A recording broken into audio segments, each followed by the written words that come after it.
Cerca Teleeuropa sul tuo Play Store o Apple Store e scarica la nostra app.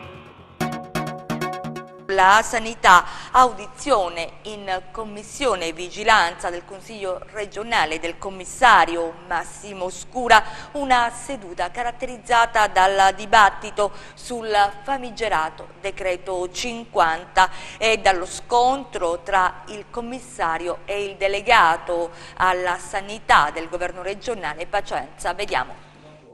Una seduta lunga e movimentata, quella della Commissione Vigilanza del Consiglio regionale, già perché l'argomento è caldo, anzi caldissimo, la sanità e le assunzioni. Ad agitare gli animi è stato ancora una volta il famigerato decreto 50. Ebbene, in aula accuse incrociate tra il commissario Scura e il delegato del presidente della regione Franco Pacenza. Una riunione fiume durata più di 4 ore. Massimo Scura, che lo scorso aprile aveva presentato una denuncia per abuso d'ufficio contro i dirigenti regionali accusati di non aver pubblicato il provvedimento, nel suo intervento ha richiamato il decreto 50 e gli effetti legati alla mancata pubblicazione e il decreto 134, i due decreti che insieme, ha sottolineato, hanno permesso l'assunzione di 650 persone. In ogni caso, ha detto ancora Scura, saranno trasmessi al Ministero 4 nuovi decreti in sostituzione dei 2 che prevedono anche lo sviluppo della rete ospedaliera e la sua rispondenza alla crescente domanda di salute dei cittadini. Ma il delegato alla sanità Franco Pacenza ha contestato l'impostazione di Scura.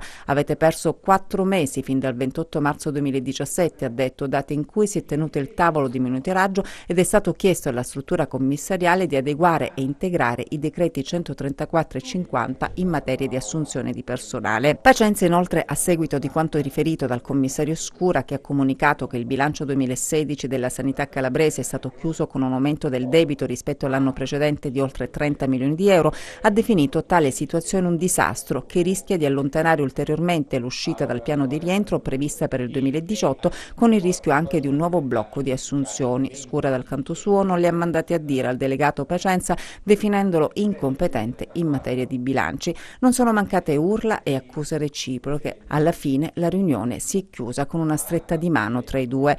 E adesso cosa accadrà? Certo è che, mentre la politica litiga, gli ospedali sono al collasso. La seduta, tuttavia, nonostante le fibrillazioni, è stata definita dal presidente Morrone utile e produttiva. Le problematiche sono tante, ma il problema che è più urgente sulla rete ospedaliera è quello di poter fare le assunzioni di personale paramedico e medico, perché i pronto soccorso sono al collasso e quindi bisogna che si trovi una soluzione. Io penso comunque che il chiarimento sia stato importante e che ben presto dovrebbe dare dei risultati anche concreti col superamento di questo impasse per le assunzioni.